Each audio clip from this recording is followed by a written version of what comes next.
Energi jangan dibuang-buang ya, gunakan secukupnya. Caranya banyak loh, kalau mau tahu yuk ikuti aksi ini. 2. Cabut colokan. 3. Pilih alat hemat energi. Itulah cara menghemat energi listrik. Berikutnya, bagaimana cara menghemat energi air? Yuk. Berikutnya, bagaimana menghemat energi air? Yuk kita lihat aksinya. 1. 3. 2. Perbaiki pipa. 3.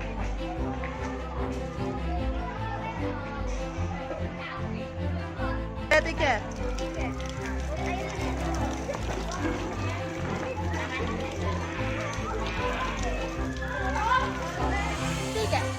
Itulah cara menghemat energi listrik dan air. Jangan lupa dilakukan ya.